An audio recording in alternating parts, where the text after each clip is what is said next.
So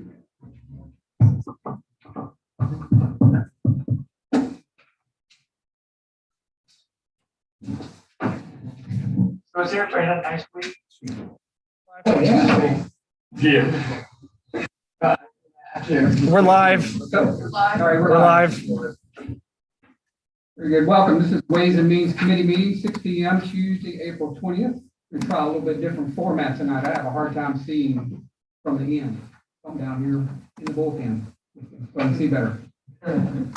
So we will call the meeting to order and acknowledge that the press and public have been duly notified of the meeting in accordance with the Freedom of Information Act. Nicole, you want to do roll call just to verify quorum? Sure. Councilmember Thompson. Here. Councilmember Streetman. Here. Councilmember Roy. Councilmember Ward. Here. Councilmember Bell. Here. Councilmember McKinn. Here. Councilmember Smith. Here. Mayor Carroll. Here. You have a quorum. Thank you. Next item is approval of previous meetings minutes, two different ones. Our regular meeting was March 16th, so I hear a motion. So moved. Second. Any discussion? Oh, you want to roll call both of these? Sorry. Sure. One at a time. Councilmember Smith. Minutes.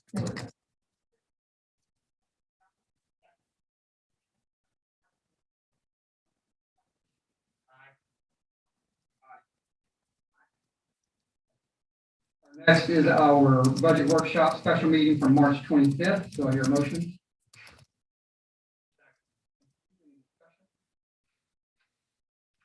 I haven't asked you at all. Okay.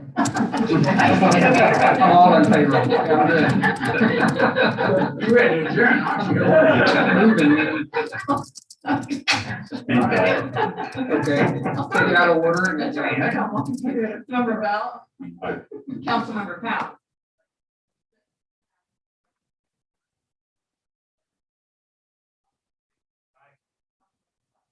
Aye. Mayor Carroll. Aye. All of you. Thank you.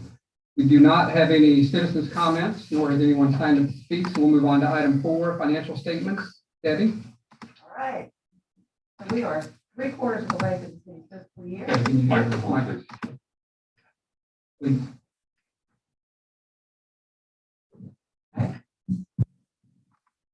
Three-quarters of the way through the city's fiscal year. March results.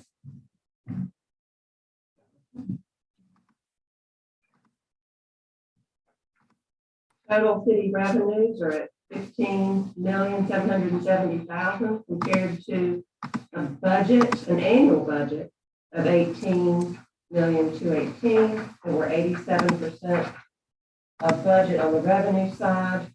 The current forecast as part of the draft 2 budget predicts that the city will receive 20,102,000 in total revenues, which is 2 million more than budgeted.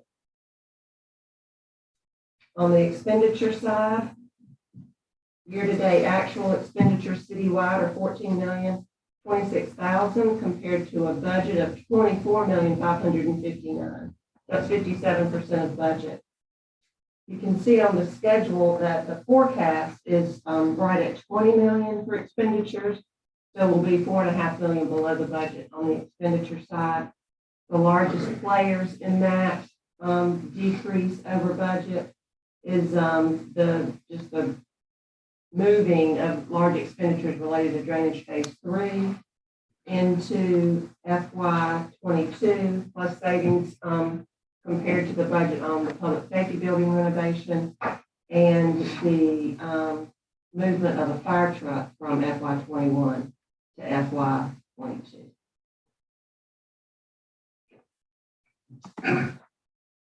Any questions so far? One quick comment. Mhm. That delay in drainage has nothing to do with the city, but the state. And county. Fair. Just make sure we're on board. Permitting, and we'll have a good presentation from our Thomas and Hutton folks tonight. That'll paint that picture for us. Thank you, Mayor. On the general fund revenue side, 8.9 million year-to-date actual compared to 10.7 million budget, so we're 84% collected. The forecast is for 11,452,000 in general fund revenues. which would be approximately $790,000 greater than the budget. You will recall that this time last year when we were budgeting, COVID had just begun. We were very conservative in our revenue projections in order to not overshoot those, and general fund revenues have performed very well. Rental licenses are over budget by 20%. Building permits and business licenses are both over budget already. Parking is the only area where we're not predicted to meet budget for FY21, and that's because the budget included paid parking on Palm, and that has not occurred. On the general fund expenditure side, again, the target would be 75%. All of the city's departments, for the most part, are at or below that benchmark. There are some legal expenses that are causing the judicial line to be high compared to budget. And we have talked a lot about overtime in the fire department being greater than anticipated due to some long-term medical related factors. I very rarely have had to say this, but we do expect to exceed the budget on the expenditure side in the general fund. Primarily, this is all payroll related, and there's just a couple of primary drivers. Higher than budgeted overtime in the fire department, which we talked about. Higher than budgeted wages in the public works department due to a CDL position that was filled prior to earlier than the budget anticipated. Unbudgeted part-time wages in public works for a restroom attendant. The budget anticipated our normal, our historical practice of having a contracted service act as the attendant for the public restroom, and that was paid for out of the state aid tax fund. The contractor no longer wanted to do that work, as y'all know, so we have a city part-time employee or two who are covering the attendance job, and we will transfer the money in from the state aid tax fund to cover it for the expenditure here. And then the reinstatement of the FY20 merit pool that council approved that was deferred due to COVID-19, the forecast includes the impact of that, and that's causing some overage on the salary. Any questions so far?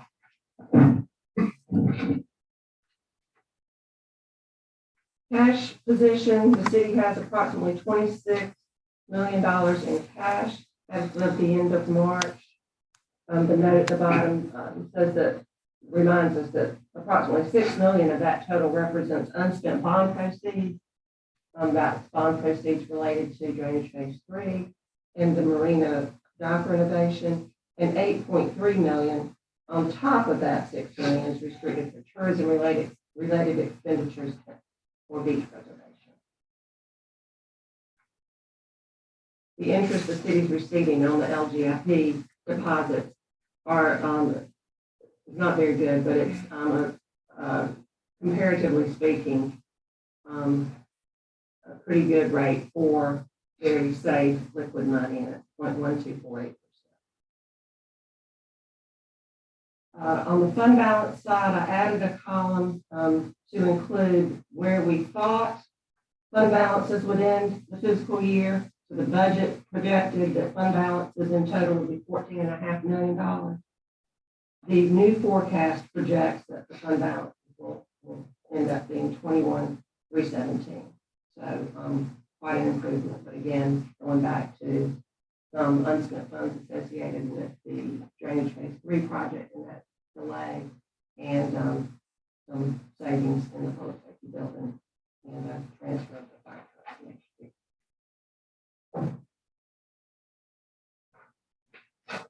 Moving on to the tourism schedules, municipal accommodations fee. You can see that the city accommodations revenues have been strong despite COVID. Since this schedule was prepared. We've received the March payment from the county, and that's $31,080. So significantly better than this same time last year when COVID first started to impact that. So with that new information, the increase year over year from FY20 is now 11%, and the increase over the same period in 2019, which would be pre-COVID, is 10%. So that bodes well for where we'll end up the year on the accommodations, and is primary driver for that increase in fund balance. Total fund. Next page is the state A-tax schedule. I don't think that, I believe we reported on the December quarterly payment last meeting, 8% ahead of FY19 level. And almost 6% ahead of this time last year. No county money and no indications from the county that will be forthcoming. Deb, if I may, do we have any idea where the county is against their budget? It just would seem to me we're experiencing an uptick in non-airplane related travel with many people visiting the area, yet this county report seems to run contrary to what we're experiencing. And I don't know how the rest of council feels about it, but I think they should be called to task to report to us how on earth are they not meeting their amounts. Yeah, I think it's a good point, Randy. We've kind of, three of us have had this conversation for the last few months. The Charleston area hotels have certainly had good occupancy rates for the last month or two. I don't know that they've been doing as well as we have, quite honestly, but I think some data would be helpful. I do not disagree with your comment. I do think the beach communities have fared much better than the rest of the county, would be my gut feel. Yeah. But we can get data to support one way or the other. Ambiguous, didn't meet their expectations, or, that's fine. What are they? Yeah. How would we understand when they've met their expectations? Because, I frankly sit here and we constantly have the debates about city revenues, yet we have a county park with paid parking. We have this money not coming this way, and we're kind of on our own at this point. Fair enough. We can follow up. Thank you. Well, Mr. Chair, even though we have be part of the county, we probably have the right to understand where they are in terms of versus budget or whatever. Yeah. They still are not obligated to pass along any ATAX, right? That's Correct. So, They're not obligated. even though they historically have. Right. Worth a follow up and worth a question. Thank for you. sure. Okay, beach preservation fee is a repeat of meeting ATAX, 92%. So again, it's with the new March payment, it would be 10% and 11% on the. Did we go back to hospitality? Sorry, I think we skipped.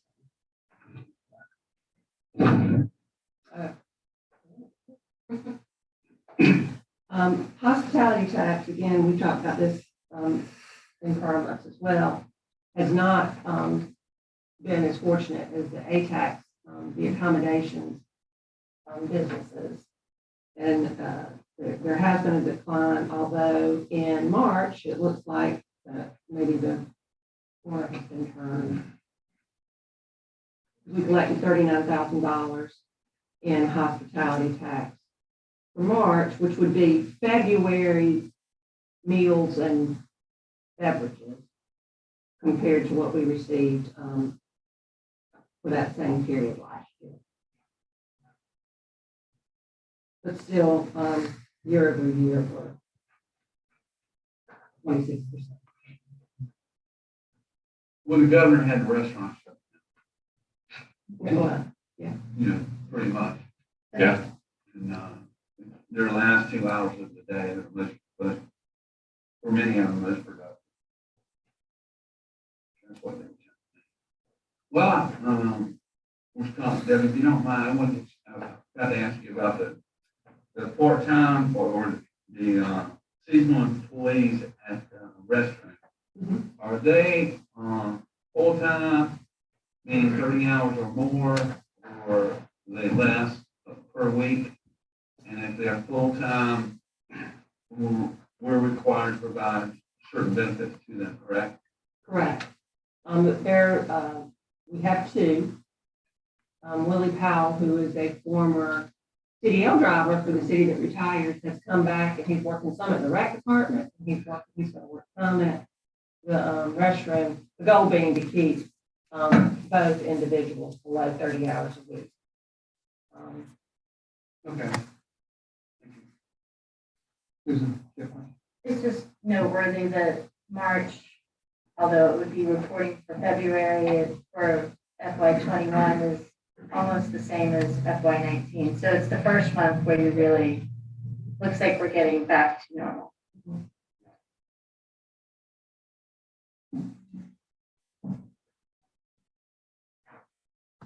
Okay.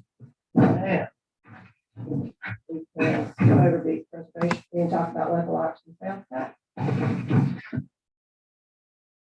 The most recent month, the February report is actually for January sales, and it's 58,840 compared to 53,263 the same time last year. So again, that's an indicator that economic activity is resuming, and we're hoping for a strong last few months.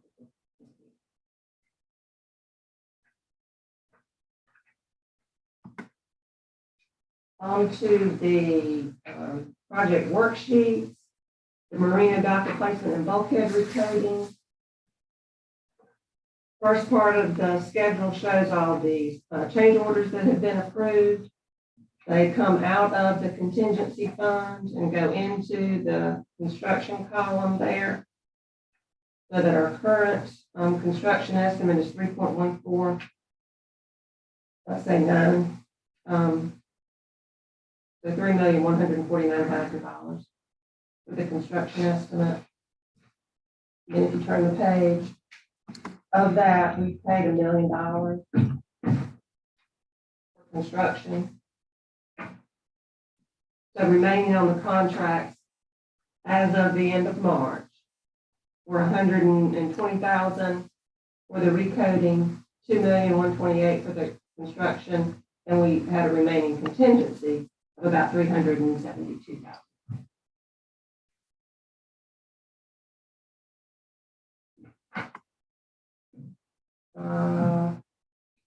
Drainage phase 3, not a whole lot to talk about. There were some engineering costs incurred. They're all lumped into that year-to-date FY '21 number. So $77,000 remaining on the engineering and design contract. And then there has been no spending on the construction contract, $612,000. That is solely related to the small internal drainage project, not the drainage phase 3. Big project.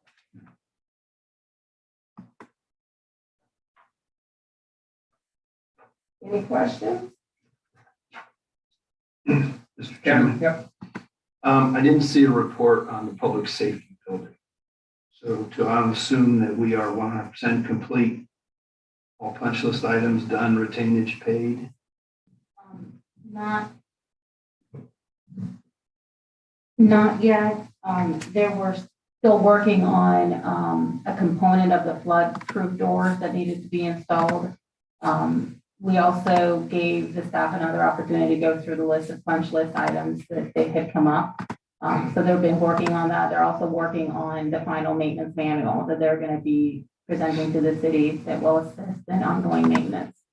So not quite buttoned up, but nothing expected other than just closing out the project.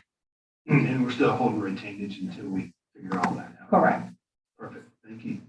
We can, and I can update the report, right? Well, let me go back. So the retainage has been released because per the contract, the retainage is paid when they receive the CO, but not we haven't paid in full the contract amount because there are still things that are pending. So once we button that down, we'll issue final payment. But the retainage has been released per contract. But we're holding that. Correct, yes. Desiree, before you pass that, the one question, we've consumed quite a bit of contingency funds on the marina docks. How are we feeling about the remainder? We feel pretty confident. I mean, other than obviously any unexpected and unintended changes could come up any day. But usually at this part of the process, when the, 2 of the 3 shipment of docks have been received, we're not expecting any major items. We are looking at making some improvements. I think I reported on this either real property or last week and means, making some of the contracted improvements to the portion of the docks that are being leased to the restaurant. We agreed per that lease to make some aesthetic improvements, replacing some floats and some bumpers, and That's small. that's small. I'm waiting on a proposal from Salmons, so we'll be using that for using that contingency for that, but not expecting anything major to come up at this point. And we still have about 372 in the contingency.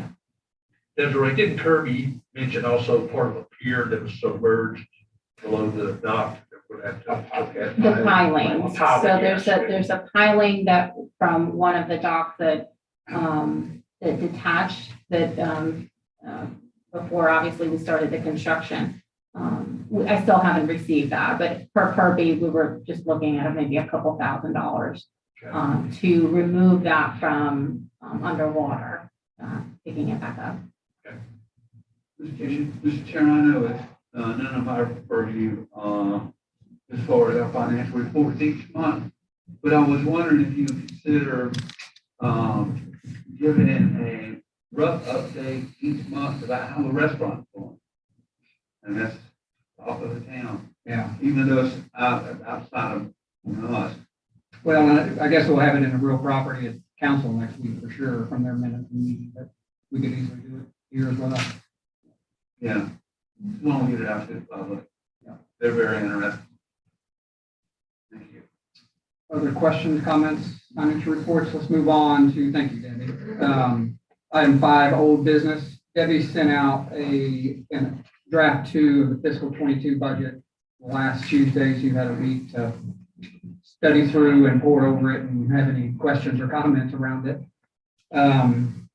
And let me just tell you the changes from draft 1 to draft 2 real quick. And if you happen to have your budget opener in front of you, item 2, you'll recall the fire pumper truck. We talked about financing that as opposed to paying for that, given where rates are.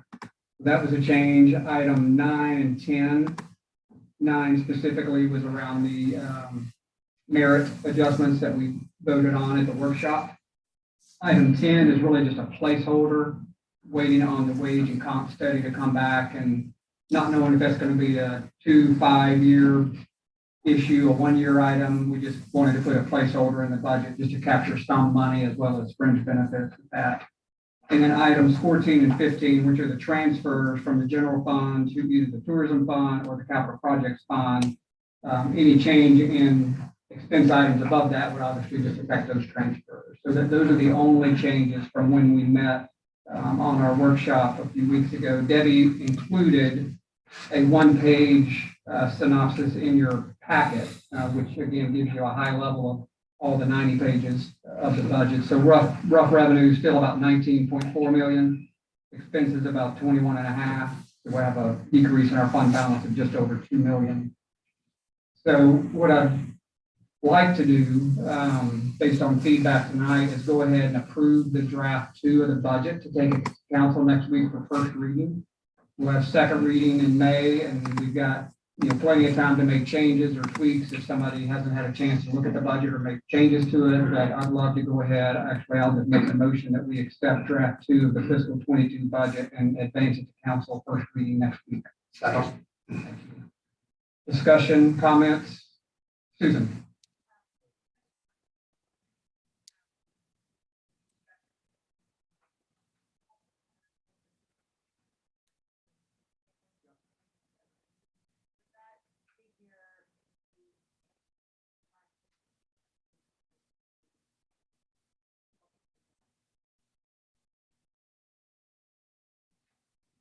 When we built the budget for the phase 3 drainage project, the 3.5 that we use for planning purposes, we included a $200,000 provision for the Waterway Boulevard elevation project. We're going to hear more about, at that point, we did not have concrete numbers based on the work that Thomas and Hutton was contracted to do by conducting an assessment and preparing a cost estimate. We have that now. So part of the discussion and the presentation that we're going to hear from Thomas and Hutton, we need some direction from council about at what point do we include that in this year's budget? Do we wait? You know, we have an RFP out for some comprehensive drainage master plans. So we're gonna have a little bit more discussion after we hear from them, and I expect or would encourage council to have a conversation about what we do with that component of the project. Right now, we have 3.5, obviously, in the budget. That's what we borrowed. Until we go out for bids for construction, we won't know the total cost of that project. It's just, you know, guessing. It'll probably be more than that. I just wanted to check on whether there was anything Yeah. included within It's a that sort of a estimate. I know placeholder. it's a lot of estimating going on. So 200,000's in the bulk number. Yeah. I'm Randy? looking forward to. I was just gonna say, for where we're at in the budget process after this being the 4th year of some of us doing this is great. Jimmy? What was the overall school of thought on general fund revenues, forecasting fiscal year 21 revenues for the most part? And it's not material, but it's some line items are significant. Lowering projections for revenues on just about every line item. Especially I'm like looking at state shared funds, alcohol line 21. Understand budget 21 was 20,000 for obvious reasons. But actual 20, it was 50,000. We're budgeting 46,550. Not an attack, I'm just asking, what was the school of thought? Were you in the budget document? Page 7. Thank you. I would say that I like to be conservative. Yeah, I'm in that out. There were some restaurants that were not open for periods of time. So I don't know that they're gonna want to get the annual license. I see. It could be that we get closer to 40 than 20, but I wanted to acknowledge where I could in the budget that that's one line item, one industry, island line of business that might not be able to, or, you know, for periods of time they were shut down, so they might not be willing to license themselves. Right, and then we have grant income, but we haven't been talking about that in several years. And I guess that's a question addressed to Desiree of grant application writing business, or this hadn't come up. There's a item in your budget for this year for grant writing, specifically item 11, $25,000 to go after federal and state grant. It's just a What timing page is issue. that, sir? Sorry, What page is that? it's on the cover page, second page. Okay, got it. And I only have one last, I got a million questions, but it's fine. I was just curious, on the, Marina Maintenance Fund, where we talked a couple of years ago, and I have pushed pretty hard to have, 1% of the insured cost, put aside as a, marina maintenance, Right. you know, contingency, if you will. And it's not down to 0.5%. And I understand the reasoning behind that, the thinking that, well, we just did all the improvements, maybe we can cut it down a little bit. I'm not a fan of that. I think I'd like to see it bump it up to 1%, but I'm not gonna make a big fuss over it. I think anything in salt water is always gonna take more money than you think. That's just a comment. Yeah, and it was consistent with what we did with public safety building the first year Right, after yeah. being new. So we were just I Try to just create think some that, consistency. being in salt water is, in it, is a little bit different. Yeah. Well, the other, component as well is that 2 of the major properties down there are covered in the triple net. So Right. there is no expense to the city for the restaurant or store on maintenance. Obviously, we want to keep maintenance, a robust maintenance budget to take care of the new docks and the common area. But we have like 3 minor docks going in there, right? Absolutely. That's all I have. Thank you for your time. I want to reserve the right to make a few small cleanup adjustments in the next draft that comes to council. Laura McClellan got a hold of it. She came to me with a list of things that need to be cleaned up, but they're all very small and, but I would like to take care of. Mayor, Debbie, did you say we had 2 triple net leases down there? Isn't that right? The marina The store, restaurant. the The market, marina store and the restaurant. the restaurant. Okay. And I do want to add to your question, Councilmember Ward, regarding grants. The city this year has submitted 2 different grants for the phase 3 drainage.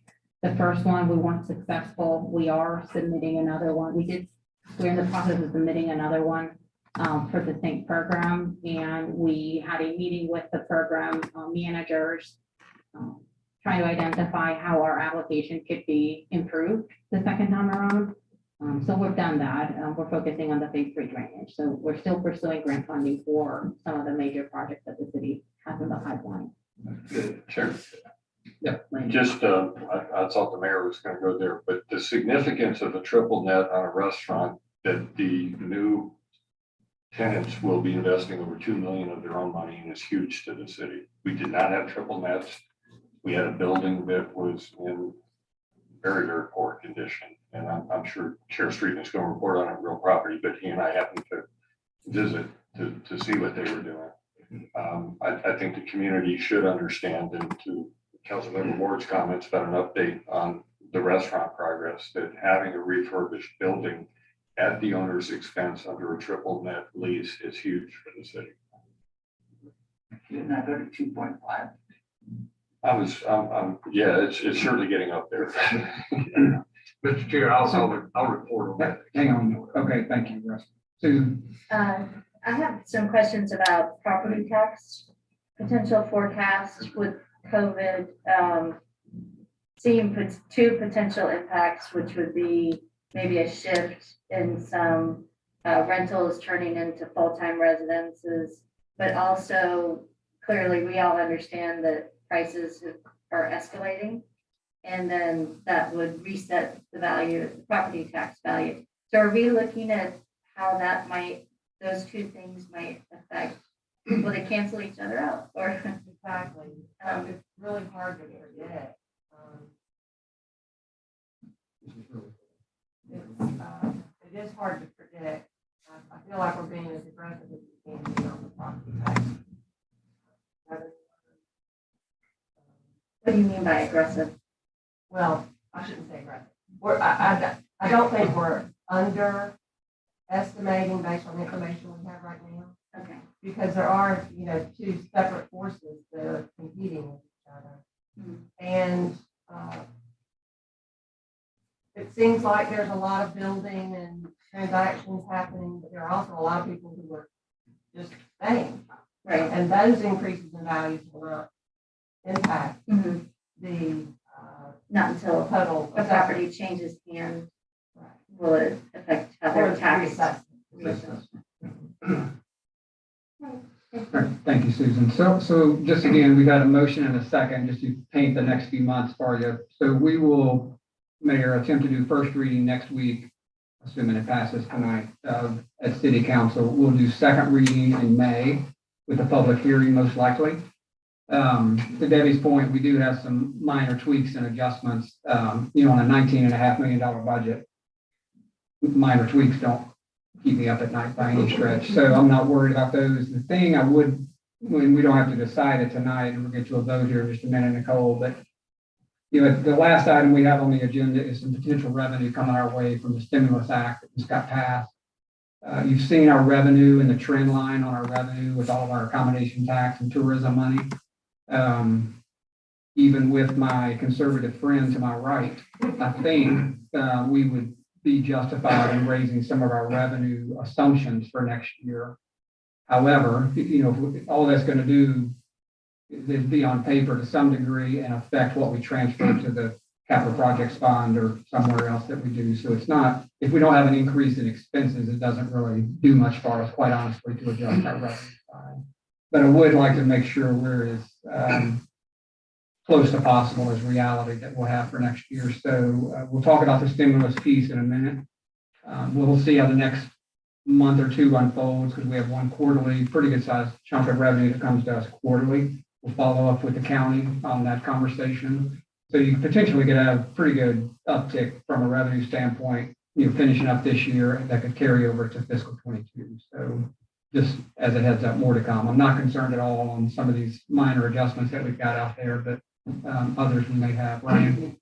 Thanks, Jared. One of those adjustments we'll probably have to take into consideration is the outcome of our wage analysis too. Correct. Down the road. Yep. And Yeah, we've got one placeholder in Correct. fiscal 22 budget, but that's we don't know one. what that is. Yeah, Right. right. That's exactly right. So, all right, Nicole, if you want to roll call in, please.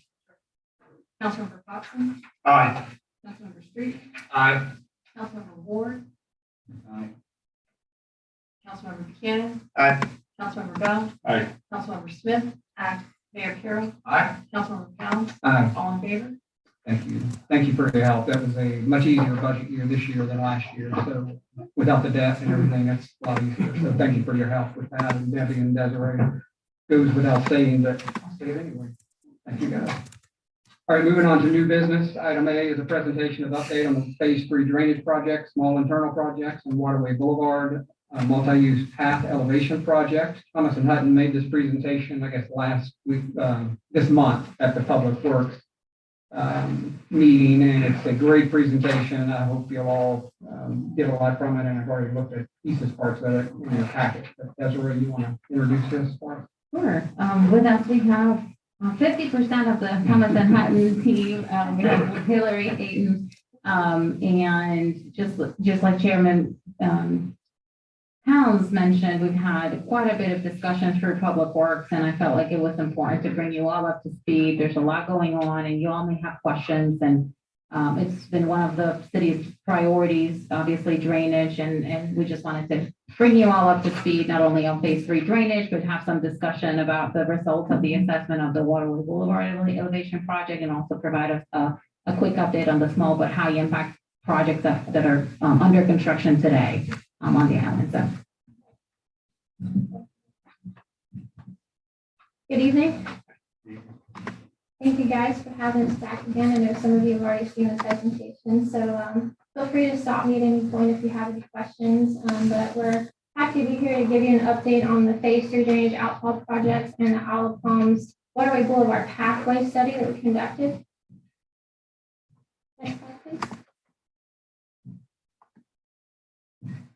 So just an outline of the topics I'll cover. I'll start with the drainage outfall projects. I'll give a brief overview of the phase 3 area, touch on the permitting status of the projects, and then we'll touch on the mitigation efforts. Then I'll go on to the Waterway Boulevard pathway study. I'll give you a summary of the study findings, our recommendations, and our cost estimate. So here is a map of the phase 3 study area. It's outlined in red. Next slide. That phase 3 study area was delineated into 3 separate basins with 3 individual outfalls to the intercoastal waterway. The first basin is the 30th Avenue Basin, the second is the Forest Trail Basin, and the third is the 41st Avenue Basin. So starting with the 30th Avenue outfall, this is an aerial view of the existing conditions. There are currently a couple of small drainage pipes under Waterway Boulevard, and then it's an open channel from Waterway Boulevard out to the intercoastal waterway. There's a couple of golf cart crossings on this outfall. Next slide. Here's a couple of pictures of the existing outfall. So just downstream of Waterway Boulevard, you can see there's a ditch between two private residences. The ditch is wide, but the channel slopes are very steep and there's not much shelf. So it's very hard for the city to get in there and maintain this ditch and any further downstream. And then looking further downstream where we cross through Wild Dunes property, you can see that channel gets very narrow. And so that's limiting the capacity of this outfall. So our proposed improvements, we're going to be replacing the small pipes under Waterway Boulevard with a large 8x4 box culvert. From there, we're going to transition into pipes and pipe that channel out to through the first fairway of the Wild Dunes property, and then we'll perform channel improvements all the way out to the Intercoastal Waterway. By piping that ditch between the two residences and filling it, that'll give the city access to be able to drive over those pipes and maintain the system downstream. We're also going to be installing some inline check valves. You can see here on the profile. Those are going to prevent any tidal backflow from causing sunny day flooding upstream. So the design of the 30th Avenue outfall is complete. We have submitted infrastructure critical area permit and a channel critical area permit to the Army Corps and DHEC. We're currently in a coordination back and forth process with them right now. We have submitted the DOT encroachment permit and address comments, and we've completed applications for the county MS4 and DHEC. The second outfall is the Forest Trail outfall. There's currently a single pipe under Waterway Boulevard and then an open channel through the Wild Dunes property to the Intercoastal Waterway. Here are pictures looking downstream and upstream at this outfall. And you can see the single pipe under Waterway Boulevard here. Next slide. So we are proposing to replace that single pipe with triple 54-inch pipes.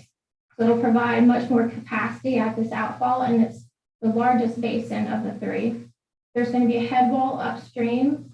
Downstream, there's going to be control structure and wing walls. That control structure is going to allow us to install 3 check valves, a small low flow system. And you can see the check valves here and the gates to be able to maintain the system. And again, these check valves are going to prevent any tidal backflow from getting upstream through that canal through the middle of the island and causing tidal flooding. The Forest Trail outfall is complete and it's the furthest along in the permitting process. The infrastructure critical area permit has been approved. We are still in coordination with the channel critical area permit. The DOT encroachment permit has been submitted, comments have been addressed, and it has been resubmitted. We have submitted both the Charleston County MS4 and DHEC permits, and those have been approved pending that final critical area permit. The third and final outfall is the 41st Avenue outfall. So we have a single pipe under Waterway Boulevard and then a ditch all the way out to the Intercoastal Waterway. Here are a couple of photos of that existing ditch. So you can see there's a lot of tidal inundation in this area. That intersection at 41st Avenue and Waterway is very low, and it's also right across from the fire station, which is critical infrastructure for the city. So our proposed plan is to install dual 42s under Waterway Boulevard to increase the capacity there. At the downstream end at Intercoastal Waterway, we're going to install a control structure with 3 pipes and check valves. That's going to cut off tidal flow for that entire 41st Avenue channel. Doing so is going to allow the city in the future, by permitting this and constructing it, it'll allow the city in the future to pipe and fill that ditch and use it for parking or whatever the city would desire to do there. May I ask a quick question on that? Yes. Over here. Is that anticipated to stop the flooding all the way up to Wildwood? Yes. Like right now, the king tides, any king tide or any severe tidal change it literally is underwater up past Wildwood. Would that anticipate eliminating that flooding as well? That flooding that you're experiencing, do you know if that's tidal related? I assume it's. Oh, King tide. I would tell you, king tide, it is a normal occurrence. And those homes along from Wildwood to the marina before you get to the fire station, they suffer flooding underneath the homes quite regularly.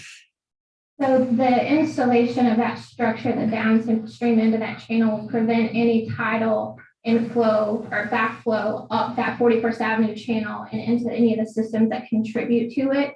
So the only time you would see any more tidal flooding is if the surrounding area, there are some low areas where the tide can still rise and backflow. Like for example, behind the fire station there, it's kind of low. So water can still intrude in other ways, but this outfall project will prevent it up until the surrounding areas start seeing those higher extreme tides. And from a rainfall standpoint, we are going to be seeing much better capacity in the system from both the outfall project and the internal projects which are currently under construction. So for rainfall events, we're going to have much more capacity to get that rainfall out of those areas much quicker. It's typically not a rainfall issue, it's a king tide issue. May I, Mr. Chair? Number one, thank you for answering a lot of questions that I had on this before. And as Councilmember Bell was saying, like all the Dutch dialogues downtown Charleston, here we are concentrating on this ditch. But as he says, when these tides come in, they don't stop right at those ditches. Right. They're all around those ditches. Mm-hmm. And that water just flows up the street. And it's halfway up the street, we have to evacuate our fire trucks. Because they can't go through salt water. So really, I kind of look at the Dutch dialogue and saying, we almost need a wall around the island. It's getting so bad. Sea level rise is happening. I can see it year to year. Yep, there is a positive trend there for sure. And Mayor, we have had, just Philip, if I may, other points of clarity, we've had a continuous discussion around whether you're referring to piping in that ditch for parking or whatever. We've had numerous discussions through the years about whether that's a good thing or a bad thing, because at that point, you're limited to the capacity of the pipes regardless. And I think we probably do and will experience capacity beyond any ability of pipes to carry that, which is why we've left those ditches open. So you're the experts, I'm not, but since I live on that street, I witness it quite often. Open ditches certainly provide more capacity than a closed system. One thing that we did do in this design is the outfall pipes. We sized them assuming, full build out of the island. And it essentially is, there are some empty lots, but we assumed, full residential. We sized the pipes, assuming that everything upstream was also increased so that we would see the full assumed flow of these outfalls, assuming everything upstream would be improved at some point in the future.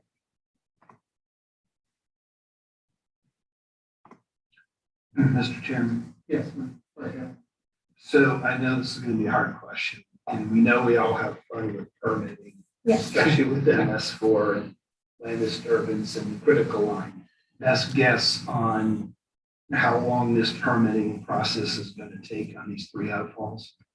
For Forest Trail, we're pretty far along where we've had some back and forth because, their concern is the work in those channels, which are, they're critical area. There's impacts to fish habitats and so on. So there's been a lot of back and forth. We have to be very detailed on what construction methods are used and such. But we've made a lot of progress with the Forest Trail and Outfalls. And that's one of the things I'll get into here is we split up those outfalls into 2 permits each for Forest Trail and 30th Avenue because once you hit a certain impact threshold, you're required to mitigate for it. So what we did was we broke out the infrastructure and the channel work into 2 separate permits.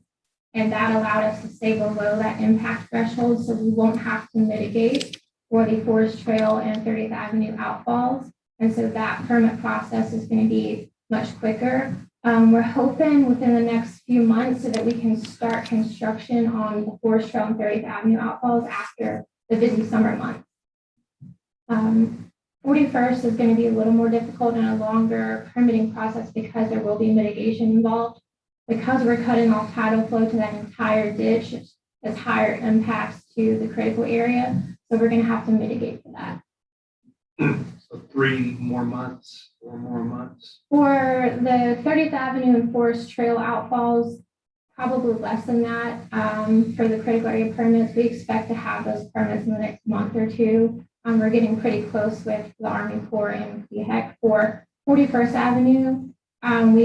We like to meet with the agencies before we submit the permit to sort of give them a heads up on what's coming and kind of talk through the process.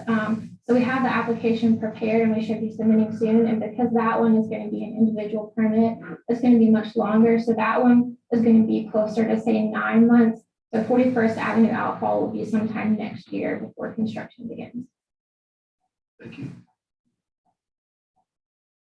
So as I mentioned, the critical area permits, rather than a single critical area permit for each outfall, we had 5 total. So 2 critical area permits for the Forest Trail and 30th Avenue outfalls, so that we could eliminate mitigation requirements for those 2 outfalls. Mitigation, so we know that mitigation is going to be required for the 41st Avenue outfall. One of the ideas that we are currently exploring is Oyster Reef Restoration. It's a fairly new concept, so we're kind of in discussions with the Army Corps and with DHEC on what that will entail and what they would accept. We're also looking at potential donation to the SCORE program in lieu of the restoration. The SCORE program is the South Carolina Oyster Reef and Enhancement Program, so making a donation to that program is another alternative that we're investigating. We've also provided some funding assistance to the city. We've applied for 2 grants, as Desiree mentioned, to date. We're going to be applying for a 3rd grant later this year and then looking at other opportunities for grants as we progress. Good question. Susan, question? So in our public works meeting, I think it came up that the oyster restoration could potentially, you could be partnering with Wild Dunes to do that alongside, on the other side of the golf course, and on the Marsh side, right? Yes, along the intercoastal waterway, and we've had some discussions with them and they seem to be, agreeable to something of the sort. They actually seem excited about the idea. It's going to provide protection for their property as well. And it also gives us a place to do this mitigation close and without having to contact, other property owners or find an alternative location for the mitigation. It seems like an elegant way to handle that. So I hope that works out. Next slide, please. So moving on to the Waterway Boulevard pathway study. So Mayor, one Yes. question. Before you go on, to the waterway pathway, in the very beginning, you showed 3 drainage basins. mhm. And, I love the fact that we're doing these drainage outfalls. And that's where the water coming in, that's huge. But we've got water from the ocean front of the island, trying to go to the lowest point, the backside of the island.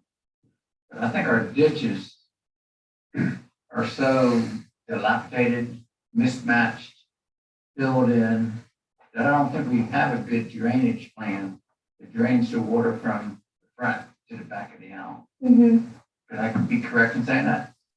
I think that that's actually something that would be addressed by the city's island-wide master plan study. It would identify, various projects on the inside of the island that could be improved and, they'll be prioritized, they'll look at costs and benefits. And so there will be, various projects that you could pick from. So I think that's something that could be addressed by this island-wide master plan study. Because as we said earlier, sea level rise is happening, and we're seeing more and more flooding events throughout the whole island. So again, I think we're all going in the right direction. Kevin? Mr. Mayor, I agree. I was down watching them put the road crossing, the drainage pipes underneath the forest trail. And I was down there today and the ditches are actually higher than ends of the outfall end of the pipe. So unless we do something with cleaning out these ditches, this water is not flowing anywhere. Mhm. And then once we clean out the ditches, we're gonna have to somehow stabilize the banks of the ditches, or it's just gonna keep eroding in. So, and a lot of it's gonna be hard to get in there, down this forest trail ditch. Right. It's so covered with trees, I don't even know how you get in there and get the dirt out. But Mhm. until we clean up these ditches, we're not gonna get any flow. Ryan? I think, I don't know if Doug, you want to say anything or not. I know that Doug and Robert have both been looking into this and with their on-call contractor following our projects that are currently under construction, they're gonna look at cleaning out and hydro excavating these ditches. We'll get one last question real quick, Ryan. before we- Right, that's the thing. I know we have plans to address those interior ditches. I think the best way to look at it. The best way to look at this is those outfalls are plugs right now, and until we get those things opened up, the island's not gonna drain. And I think this is the first, like I said, this is the first step in trying to get water moving from the interior of the island. Once we get that moving and get that infrastructure in place, then we can address the rest of the island where everything can be easily moved out. You're exactly right. Douglas, sorry. Yeah, and I would just add to what Councilman Buchanan is saying, that we really needed to get kind of big parts in place before we could start connecting the smaller dots. As you all know, we have EDs on an annual contract. Robert's been working closely with them now that this work is going on, that they can actually see the elevations that they need to go between and the branches they need to clean out. So as these bigger things start coming to fruition, there's going to be a lot of kind of cleanup work, polishing in between to get it to actually work well. So Edie's contract is going to be very key going forward because they do this hydro excavation and get the arteries actually going between these new structures. And Mayor, think about, the original conversation on these three outfalls, Douglas, was probably 4+ years ago, if not more.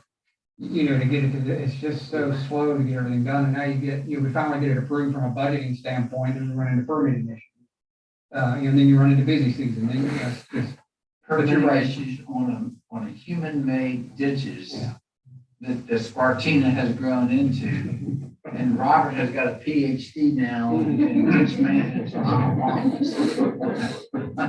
Which a collaborative effort by Thank you, Mr. Chair. Yeah, just to reinforce it, I had a conversation before our meeting even started this evening with Robert in regards to a resident in Forest Trail that reached out to me, being on Public Works Committee, and was, concerned because the ditch behind her home is bubbling up right now, and, there's a lot of silt in there, and she was just concerned if we have a very heavy rain, it's going to flood her backyard. So I had a conversation with Robert, who's very helpful of what's going on there, optimistic that we'll be able to get those repaired to some extent here fairly quickly.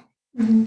yeah, and I think, Ryan, to your comment too, these three outfalls are huge from a foundational standpoint to get us to the next step. Next year, the comprehensive drainage study will be another big building block to this whole program to say, when we were on planning commission, Douglas is like, okay, these are the three hot items we need to address now.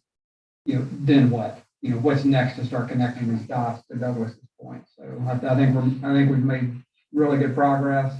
I know everybody wants to put on the gas as fast as we can go, but we're getting there. So thank you.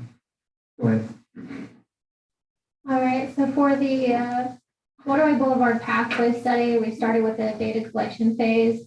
We collected some Charleston County LiDAR data. We have in the past had several projects on the island for both the city and Outfalls water and sewer, so we were able to take survey from those projects. We did some research on NOAA tidal data. Then we performed our engineering analysis. We made a combined surface from the LiDAR data and the survey that we had from past projects. We also looked at the drainage system. We had inventory data from the county. We looked at the drainage system and where it crosses the pathway and where we would have tidal inundation from those drainage systems.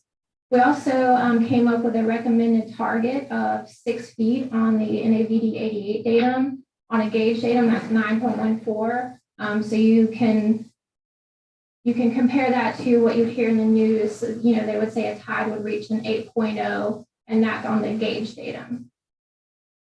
We developed a preliminary concept design. We then did a field visit with the city and with our landscape architect group, and then came up with a final concept design and then developed some cost estimates. So here's a graph of the tidal data from the Charleston gauge, which has a lot of historical data dating back to 1980. So as you can see, looking at elevation 6, the elevation was only exceeded 3 times in the last 40+ years, and one of those was from Hurricane Hugo. And one thing to note here is there are several locations specifically at the intersection of 41st Avenue and Watery Boulevard that is between elevations 4 and 5. So you can see how many times they would have gotten tidal flooding in that area. Next slide, please. So the elevation 6-foot recommendation would get us to a point where we would only have a roughly 4% chance every year of potential flooding, whereas currently there's a 100% chance that we're going to see tidal flooding. Next slide. So here's a map of the potential areas that could flood and what raising the pathway and installing check valves at all those drainage locations, what areas could be mitigated from this project. So yellow, all those yellow shaded areas show what could potentially flood, up to an elevation of 6 before the implementation of this project. So we developed several treatment options. There are some areas of the pathway that currently wouldn't have to be raised. Some areas will need to be raised. The city also wants to widen the pathway from 5 feet to 8 feet. There are locations where we would need to widen on the road side 3 feet or on the intercoastal waterway side 3 feet. And in some locations, we widened 1.5 feet on either side of the pathway. So we came up with various treatment options. Next slide. And then we developed a set of plans, and the colorized areas on these plans indicate the various treatment options. And then the profiles on the bottom half show areas where we would need to raise it with the shading on the profile, and the areas where we have pipes where check valves will need to be installed. We then developed a cost estimate based on all those various treatment options for the entire pathway all the way to 41st Avenue. So the cost of elevating and widening the pathway, we came up with about $616,000. If we look at just widening the pathway from 5 feet to 8 feet, the cost came out to be about $133,000. And just a real quick point on the $615,000 quote, that also does include some drainage infrastructure at various spots along the way, not Right. just a path and not just a raised and a widening path.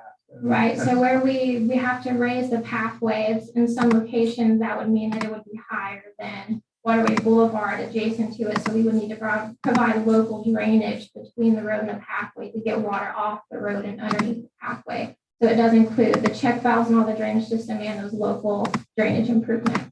Randy. Turn this off. Going back to the budget discussion and the placeholders and the long view.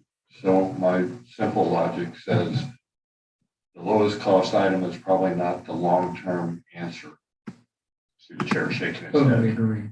And if we look at a $600,000 fix for a long-term issue, which is pretty important to the community we don't earn much money on the cash that we have, and we also don't pay a lot of interest on the cash that we borrow. Would we not be logical as we iterate this next round of budgeting to start thinking about making this kind of investment more early rather than later? Absolutely, from my view, I think it's an absolute.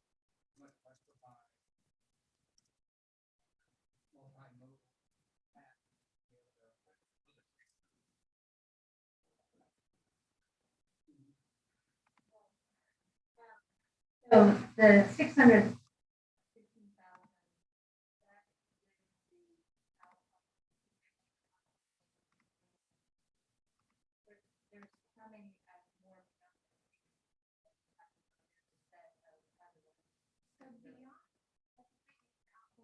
Those costs weren't included in this. Those are assumed to already be in place. I don't recall the exact number. There were several, maybe around 10 or so smaller pipes, 18 to 24-inch pipes underneath the path.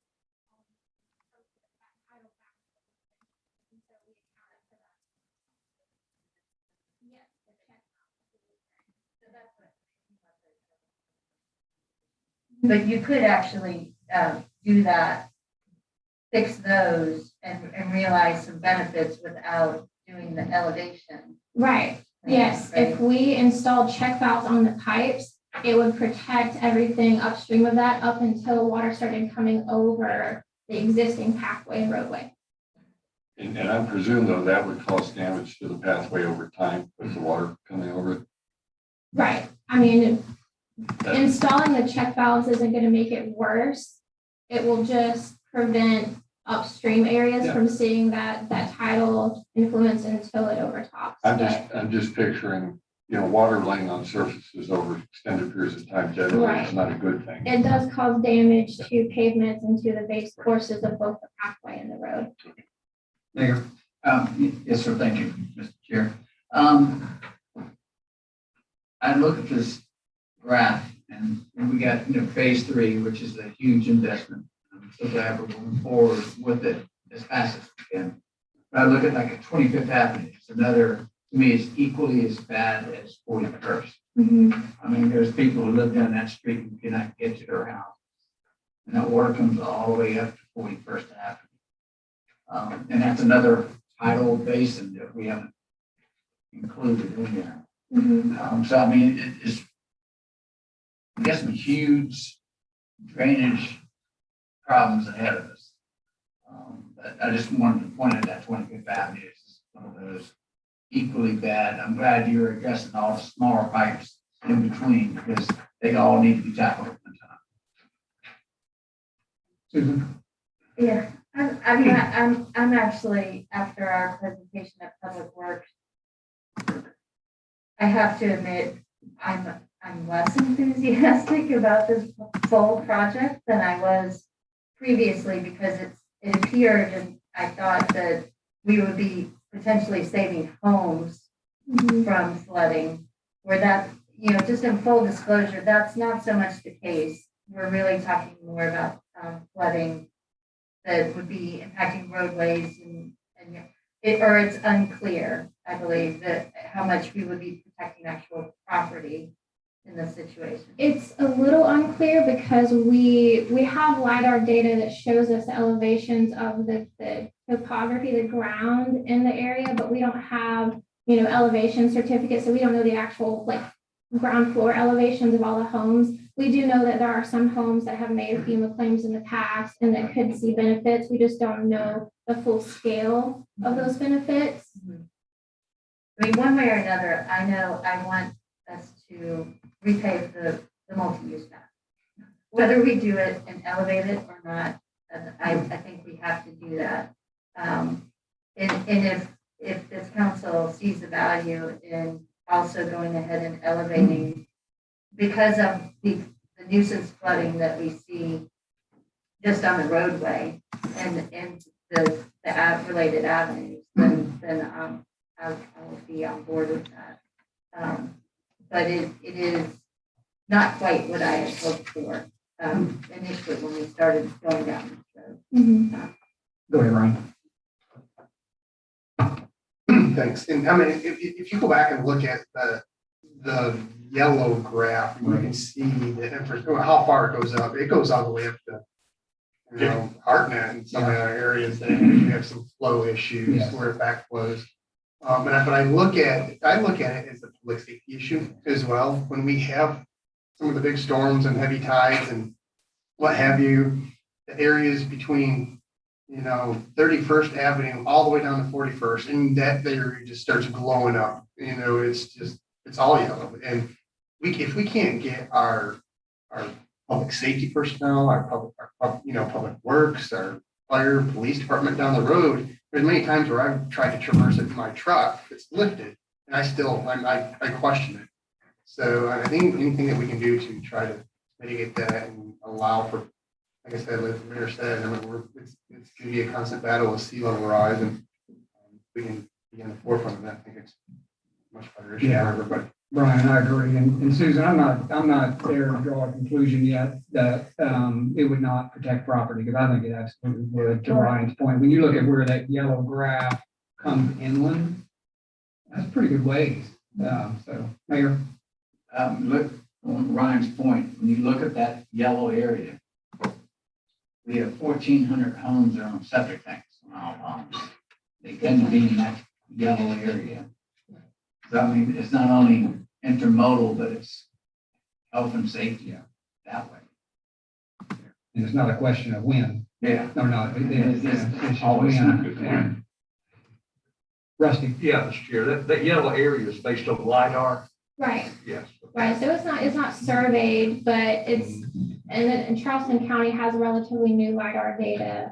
But it's a 2-foot grid. So again, it's not, perfect. It's not exact, but it's a pretty good idea of the general topography of the area. Well, I know it's accurate because I've seen LiDAR of downtown, of the peninsula, Charleston, where the water used to be, where it goes, where it comes when it rains, where we have the tides down there. Going back to the pathway, I think, quite honestly, this is something our residents have been calling for. I think something that we need to do. We know we need to make a big investment on that path there. And I think if we do it right. So, I just think it's worth consideration for all of us to say, okay, what do we need to do on that pathway? And quite honestly, probably the biggest residential area outside the gate where the kids are riding bicycles, moms are pushing strollers and things like that. I think for safety reasons, aesthetic reasons, we ought to look for a way to get this done. I'd actually be heading to a restaurant soon. Yeah. Jimmy. It's just a matter of priorities, cash. Yep. That's all there is to it. We all want beautiful things, we all want pretty things, but they cost. What are you looking for on this now? Is this going to be an update, knowing that what we're looking at, we're looking at 615,000 or something like that. Now, today's prices, I mean, obviously after engineering and planning, and we're not looking at this thing for a while, but obviously adding some of that to that, but trying to tuck more into our budget, cost it down the road. Correct. No vote tonight. Right. We just an update on the general project. Thank you. Kevin. I was just gonna bring up, there's no engineering fees in this, there's no surveying fees, there's no permitting Correct. fees, so this number's gonna grow real quick. There is a 25% contingency on there, I believe, and so it'll cover some of those soft costs. And so that's something we try to account for, but it's hard to kind of pin down those numbers, this early on. But we did put a high contingency on there. Other questions, comments, Douglas, anything else from you? Thank you so Okay, much. thank you guys all have been for having me. a great partner as always. Okay. So, if you don't mind real quick. So our next item will require the consideration of recommendation from the Public Works Committee to approve change order to the Thomas and Hutton contract in the amount of $43,300 for additional permitting efforts for the Phase 3 drainage project that we just had. So if I can have a motion and a second, we'll have. Before there's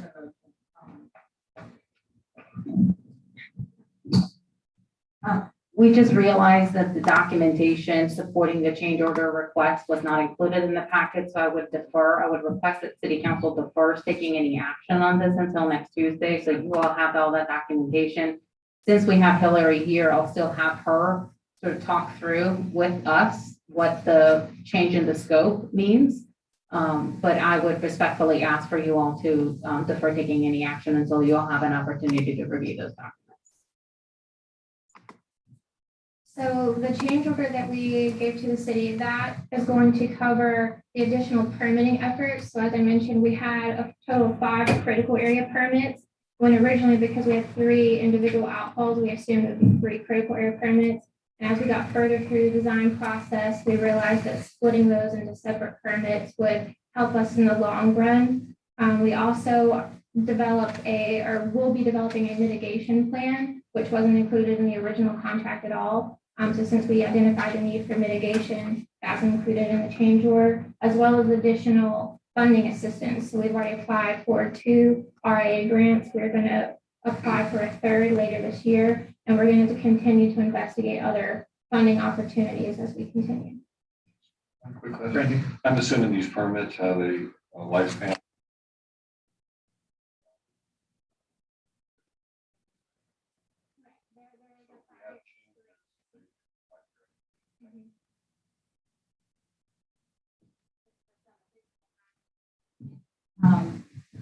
This change order proposal was presented to the Public Works Committee earlier this month, and we had that discussion, and this is recommended.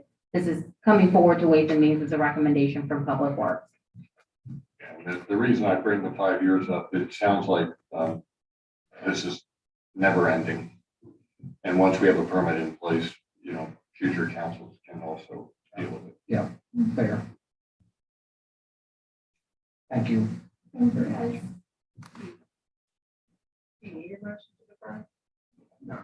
No, we can just take, no action taken, and we'll include it in next week's council agenda for action.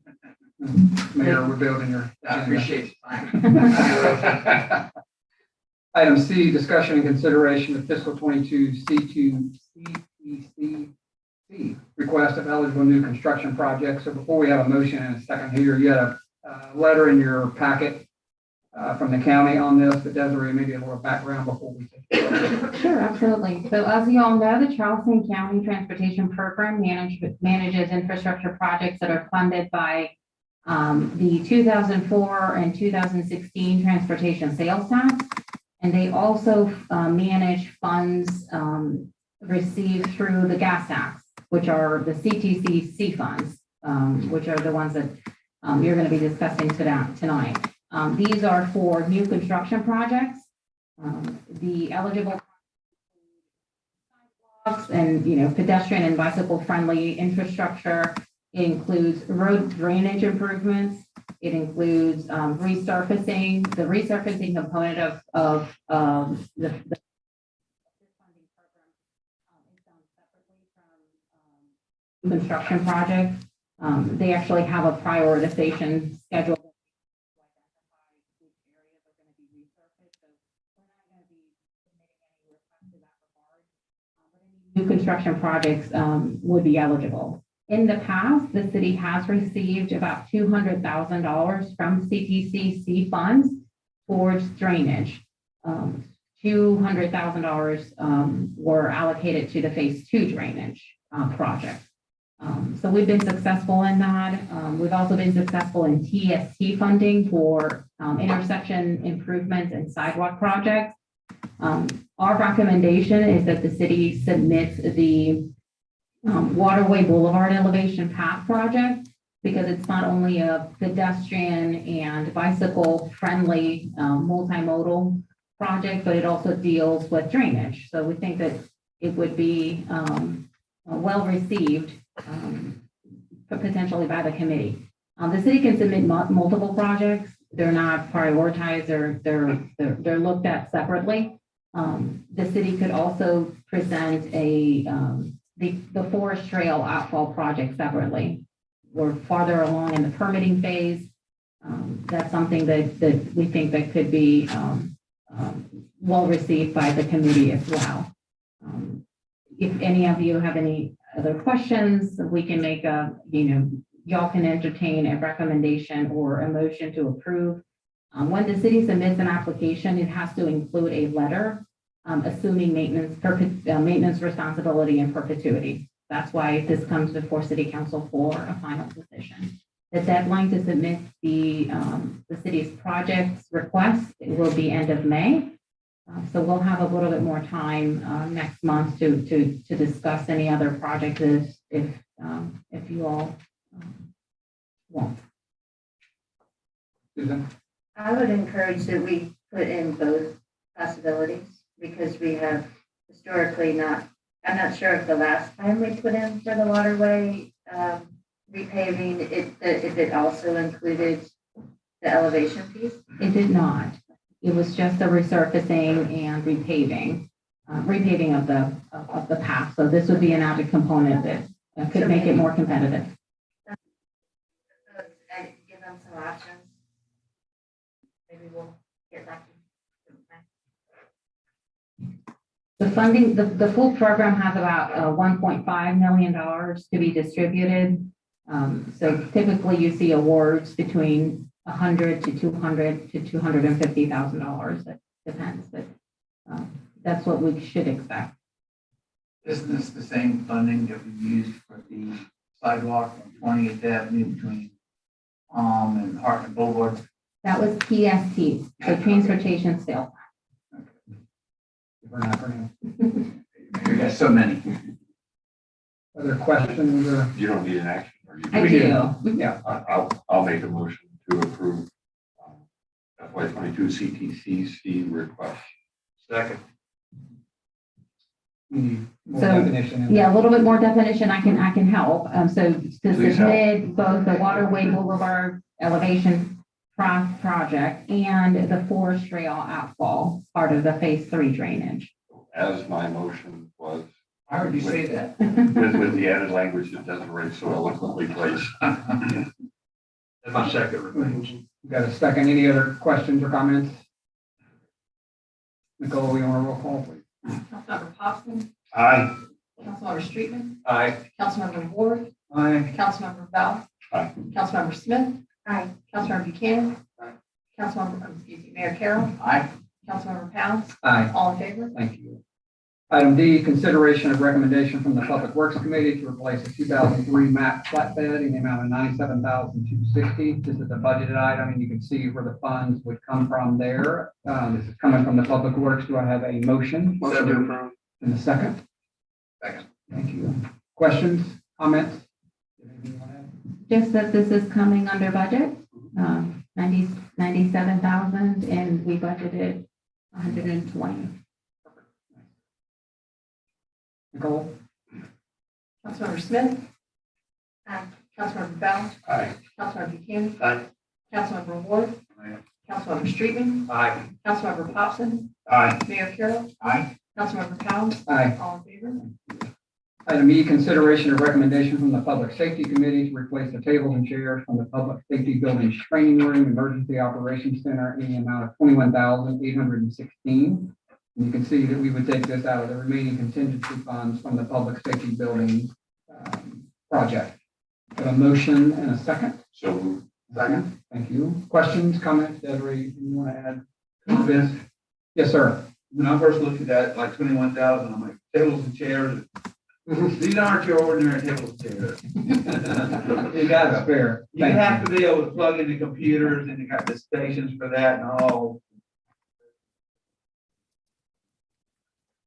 Had a piece in your packet around this showing detail and Yeah. such, so thank you, Jim, for that. Yes, sir. I want our public safety personnel to realize that we're putting them way ahead of council. We've been talking about our chairs for a decade now, but they deserve it. Fair. Council keeps deferring that. Team players. Councilmember Hobson. Aye. Councilmember Streetman. Aye. Councilmember Ward. Aye. Councilmember Buchanan. Aye. Councilmember Bell. Aye. Councilmember Smith. Aye, I'm sorry. Councilmember Pounds. Aye. All in favor? Thank you. Item F, consideration of recommendation from the ATAX Advisory Committee to approve application for funding for the MUSC Hollings Cancer Center's Lavello Bike Ride event in the amount of $10,000. You can see where that's coming from. We have a guest with us from the MUSC Hollings Cancer Center. Would you like to address this crowd? Thank you all so much. Thank you all so much. This is my first time being in front of you, and I was a little nervous, but all of this talk of acronyms and flooding and budgets and quotes, I feel right at home. So this is great. Thank you so much. We're really excited to have caught your interest about the second annual Lavello fundraiser that we're doing to benefit cancer research at Hollings Cancer Center. This is about more than just raising money. It's really about building a community and bringing people together to look at the bigger picture. I mean, cancer certainly affects all of us in our lives, and we want to see this as a movement. And we have new leadership at the Cancer Center with Dr. Ray Du Bois, who comes to us from MD Anderson, and we have a lot of new energy. As I was talking to some council members earlier, I've poached some really talented staff from around our community to help with this ride, and we are looking forward to having a really big impact on the Isle of Palms and really showcasing everything that you all have to offer. So thank you for your consideration. Motion to approve. Thank you for hanging in there with us tonight. We appreciate that. Other questions or comments? I know we've talked about this at the Public Safety Committee and I just compliment her on her coaching. Yes, sir. Yeah, she has definitely poached some good people. I can tell you that because of a good person. And anyway, this is a great cause and, I intend to support fully in all ways and hopefully participate as well. So. All for it. Good, Mayor, one last little thing, our fire department's been very active in this, and I'd like to challenge all of our council members and public safety in all realms and city staff anywhere to be participants in this, because it's a fun event or a great cause. Thank you.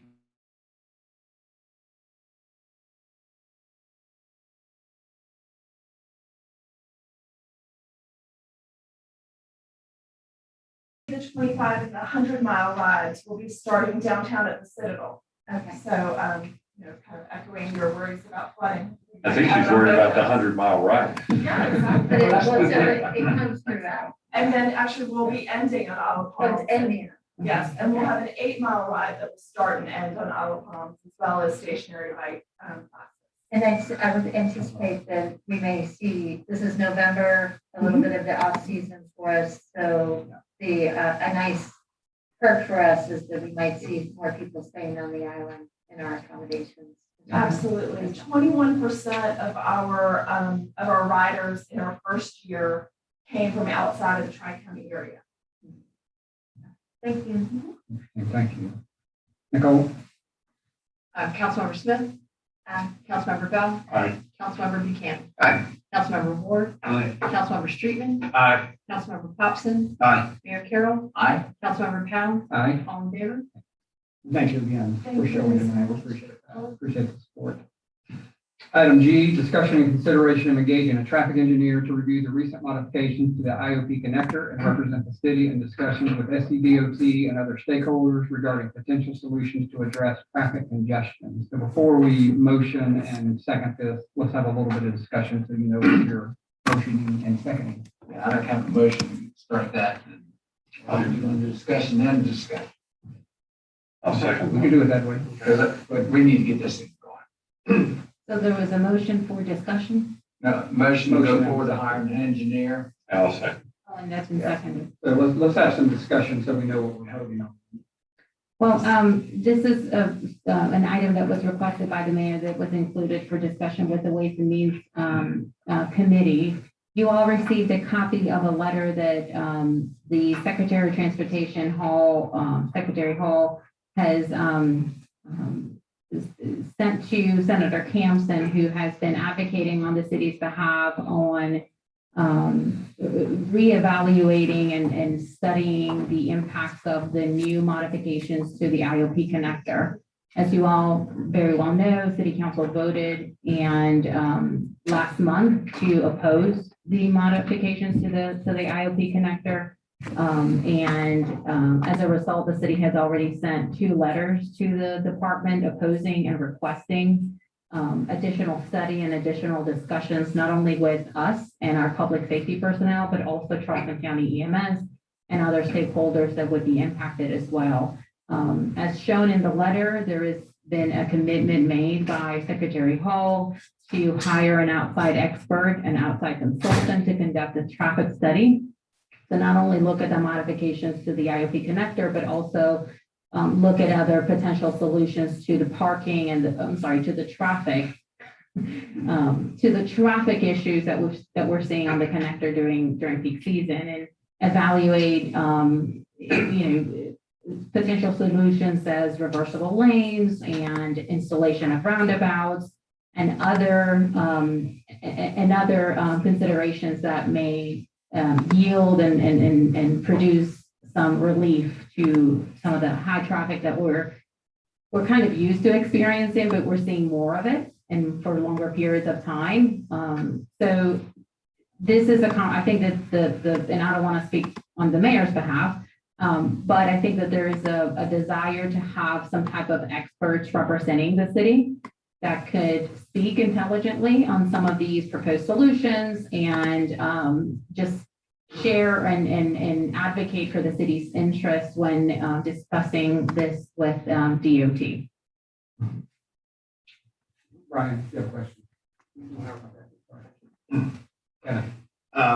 Traffic studies can get awful expensive. Do we have any idea of cost for this engineer study? So I don't know if the goal is for the city to commission our own study, or if the goal is to have a traffic engineer evaluate the results of the study that was, that would be conducted by DOT. They are not using staff from DOT. They're hiring somebody from the outside. My guess is to ensure some type of neutrality and maybe make sure that there's, they're not representing any particular interest, but really looking at the whole issue from a neutral, I guess, perspective. So I don't know if the goal is for the city to commission a separate study or hire engineers that could work with SCDOT and evaluate, on their study. Because at the point that we were talking about this item on the agenda, we hadn't received any information from SCDOT about their willingness to do this type of work. So I don't know if that has changed the goal, and if it does, we certainly would like to get some direction from you all. Randy? Yeah, my perspective, I've spent significant time with Secretary Hall. I think, we have developed a good understanding. She's clear on where many of our positions exist, but I think it's just prudent on our part to have an expert on our side that we have confidence in evaluating what comes from SCDOT and the legislators. I know the mayor and I both have had lots of conversations about the off-island politics that are influencing decisions that affect us, including S40. And, frankly, I think we owe it to the residents of the community here to have an unbiased, a good view of experts where we don't have expertise. Kevin, I wouldn't recommend doing a traffic study. I would recommend that we have oversight to any study that's commissioned by SCDOT so that we can adequately explain. I just think it's good judgment on our part and probably a good investment. Susan? So I have a question about, is DOT acknowledging that they may rethink how the connector is designed? Can we glean from their? Desiree, I'll comment on that if Desiree feels uncomfortable with commenting. I've had this conversation with Secretary Hall, including my attempt to make it to an emergency room at 3 p.m. and the feeling of what that feels as a resident on this island. It is not comfortable. And I think she's acknowledged that there's some potential changes that could be better. She did indicate a desire over the busy season to collect data to understand. The discussion was we don't have data right now that says we've had an issue, specific issue. But I think there is a pretty broad acknowledgement on her part that, that if we were to do this starting today, we might go about it a little differently, and that it's worthy of a season's worth of data collection and understanding and a traffic study to decide whether it could be better. She publicly stated in the press conference that the mayor, myself, and Desiree participated in yesterday that they're evaluating traffic flow inclusive of potential roundabouts at Rifle Range Road, 2-lane reversals. She was very open about potential issues we have with the amount of people coming to the beach and the need to more broadly understand. And certainly after spending the amount of time she spent on the island, she's seen things through a different set of eyes than she did before spending the time with us over the last several weeks. So, I'll just say I'm encouraged that they are looking at the potential of maybe adding a lane of traffic is what I hope is I don't think we need to get into trying to draw conclusions. there's not a I think all we're focusing on tonight is, do we want to hire somebody to That's right. oversight, not do a traffic study? That's right. Do we want to hire somebody to oversight what is happening going forward with the DOT? Mayor? And just for historical purposes, we have asked twice why this bridge was struck the way it was. And twice we were not given any kind of answer whatsoever. Our feeling is it's not a matter of if, but a matter of when something bad happens. So we need to go forward with this. Trustee? Yeah, thank you, Mr. Chair. Just one question. I'm reading the letter here that was sent to Senator Campson from Christie Hall. And she said, I will move forward with engaging an outside expert. Is that going to happen pretty much immediately? Do we have a time frame on that? We do not have a time frame on that. It would be advisable to do it while we have, during the season, I would think. I mean, I mean, That's retention. yes, I mean, they're going to be actively monitoring and Right. evaluating the changes, the modifications this season. And there is a desire to also use this season as a sort of a benchmark. But I think that being accompanied by a neutral study, if you will, traffic study, then us having our own engineer to help evaluate that and would be what I'd like to see. Kevin, So as I mentioned earlier, I have now been over the connector 82 times. Various times of the day, and I've counted 5 bikers and 8 walkers and runners. So just. we don't need to pay anybody. Jimmy, is there a price on this? And a number. Reach out. Yeah, we don't have a number, right Now, now. we can vote on it, but we get a number. Or at least something not exceeding a certain number. Or we can just, the motion can be to look into or expand or even try to reach out to all numbers. I mean, we don't- We're all for the motion, I just, don't know if that doesn't have a number. I mean, I think that council could consider a not to exceed number of $15,000-$20,000. We can look and see how that, we can plug that into our FY 22 numbers, obviously, depending on how quickly this work starts. That might be, migrate onto 2 fiscal years. That's certainly one possibility. Yeah, why don't we look at, because I'm where Jimmy is on this, why don't we look at amending this motion and then plug in something not to exceed 15,000 until we get more information and head down that. I will amend the motion to not exceed $15,000. Second. Mayor, Yeah, and again, I think we had a member of our public send us a letter from a traffic engineer one time, giving us a rough estimate what they were going to charge. So again, that kind of gives us that same 15,000 yeah, range. I think we're in the ballpark. Yes. Particularly not to be doing a study in and of itself, or an oversight of work. We'll get an idea, they might come back and go. Nice try. Yeah, right. Other questions? We got Amendment. an amendment on the table? Motion to amend not to exceed 15,000. Correct. Councilmember Hobson. Aye. Councilmember Street. Aye. Councilmember Ward. Aye. Councilmember Buchanan. Aye. Councilmember Bell. Aye. Councilmember Smith. Aye. Mayor Carroll. Aye. Councilmember Pound. Aye. All in favor? Thank you. Now we need to vote on the original motion to, As amended, to go forward in hiring a traffic engineer to represent the city in an amount not to exceed 15,000. Yes.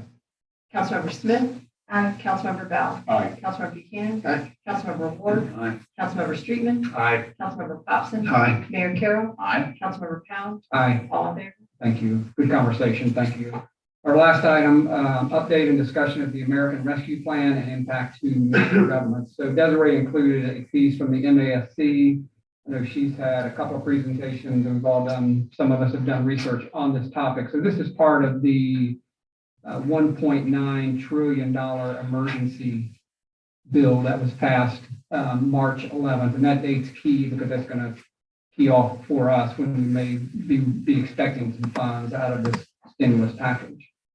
So the specific piece out of the 1.9 trillion is 65 billion to municipal governments to help offset revenue losses, provide public health, and a lot of reasons you can use it. We'll get into that in just a minute, but specifically the Treasury Department will release some definitive guidelines on how the funds can be spent, but there's no timeline in typical government fashion. There's no timeline of when those guidelines are coming.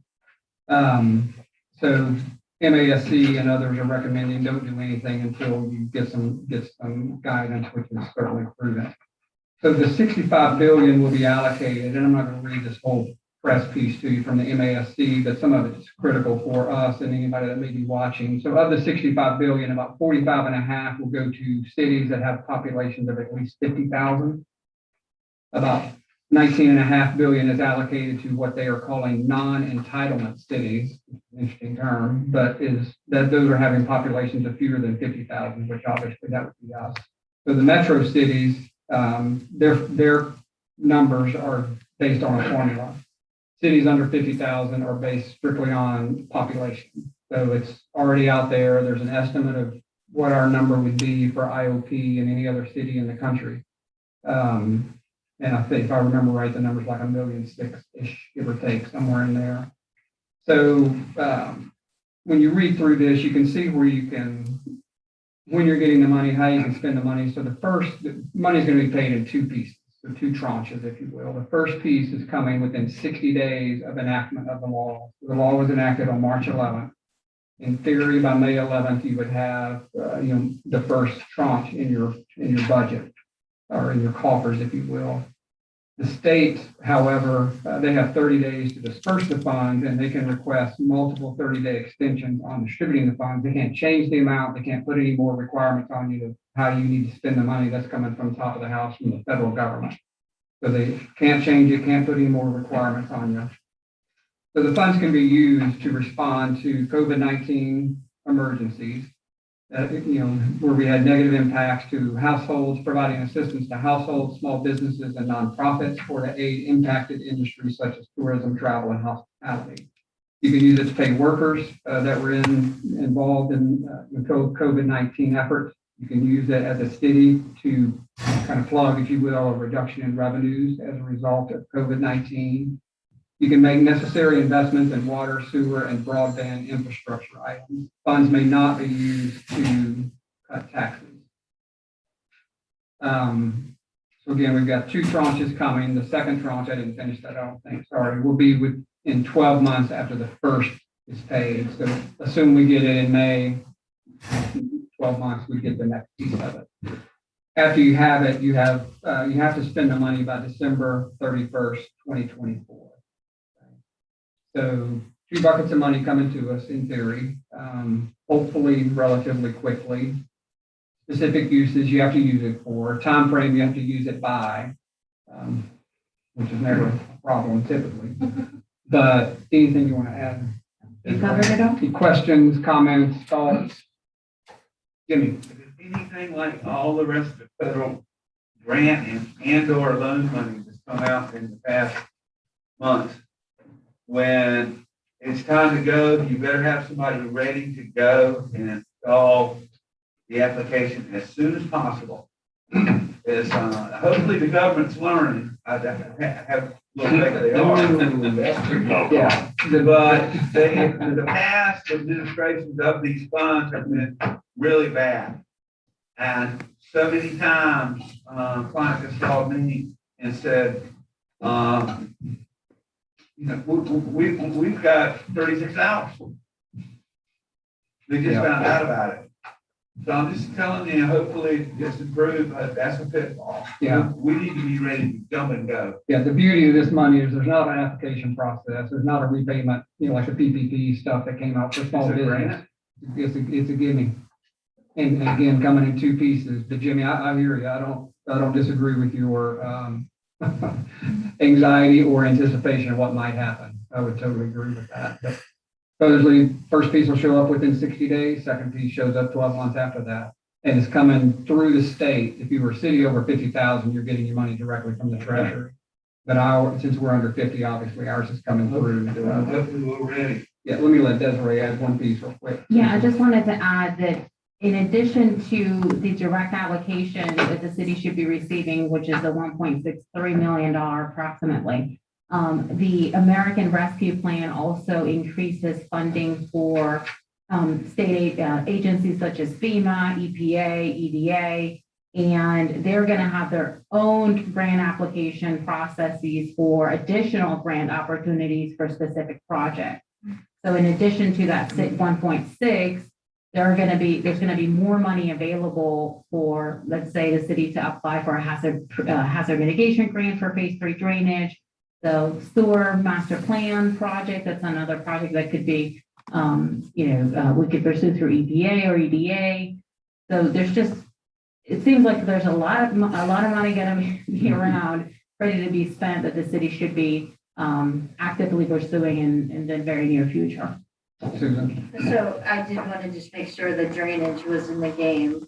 We certainly could capitalize on that. And, but at the same time too, I guess if all of these municipalities at one time are going to be trying to do big projects, there's going to be an escalation of costs and difficulty in getting the right contractor to do the job. Yeah.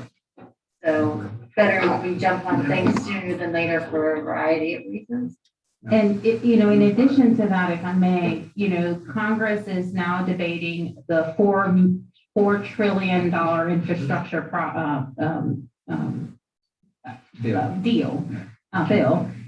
So that's going to be on top of everything that we've been talking about. And there seems to be a huge emphasis being made on water and drainage type projects. But we're ready for that. Joseph, yeah. Printing presses are running. So they're probably buying printing, print all this money. So what I'd like to do, if it's acceptable to the rest of the committee, is let Desiree and myself and Debbie just keep plugged in as possible to this from a timing standpoint, from a what we need to do standpoint. Come back to you all with options. You know, spending $1.6 million, again, when your budget's 20-ish million, is not going to be a hard thing to do. What we spend it on is, you know, we just need to be smart, obviously, around this topic. So if you guys are okay with that, we will just continue to watch and stay plugged in MASC and other sources and come back with options as the money starts flowing. So that, Jimmy, to your comment too, that money is not in our budget at this point at all. So one piece would come in fiscal 21, one piece would come in fiscal 22. So that is not anywhere in That our keeps budget. deposits.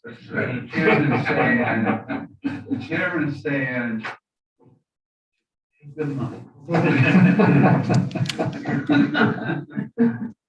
Other questions, comments, thoughts? Think so. Next item, miscellaneous business. Our next meeting is May 18th at 6 p.m. Motion to adjourn. All in favor? Discussion. None.